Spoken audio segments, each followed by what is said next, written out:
मस्साजोग गावचे सरपंच, लोकांनी निवडून दिलेला प्रतिनिधी आणि सत्तेला प्रश्न विचारणारा आवाज म्हणजेच संतोष देशमुख आणि यांच्याच हत्ये प्रकरणामध्ये न्यायालयीन प्रक्रियेत एक मोठा टप्पा गाठला गेला आहे. नमस्कार, मी अमृता आणि तुम्ही पाहत आहात महासंगर न्यूज.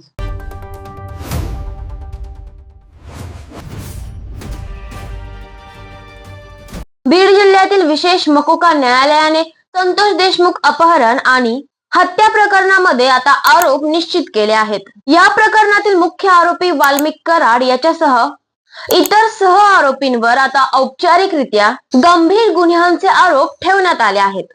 न्यायालयाने आरोपींवर अपहरण, हत्या, पुरावे नष्ट करणे, खंडणीची मागणी आणि मकोका अंतर्गत गुन्हे दाखल केले आहेत. सरकार पक्षाच्या वतीने सादर करण्यात आलेल्या पुराव्यांमध्ये व्हिडिओ फुटेजचा समावेश देखील आहे. आरोपींनी न्यायालयामध्ये त्यांच्यावरचे आरोप नाकारले, परंतु कोर्टाने ते नाकारून आरोप निश्चितीचा निर्णय दिला. म्हणजेच याचा अर्थ स्पष्ट आहे, आता हे प्रकरण केवळ चौकशीपुरते मर्यादित न राहता पूर्ण ट्रायलच्या टप्प्यात प्रवेश करत आहे.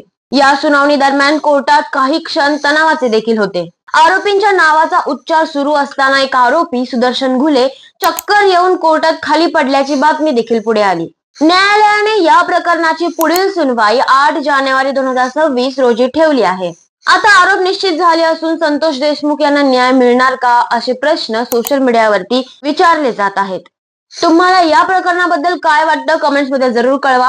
याच सोबत या बातमीच्या पुढील अपडेट्स मिळवण्यासाठी महासंगर न्यूजला सबस्क्राईब आणि फॉलो करायला विसरू नका. व्हिडिओला लाईक करा, शेअर करा. धन्यवाद.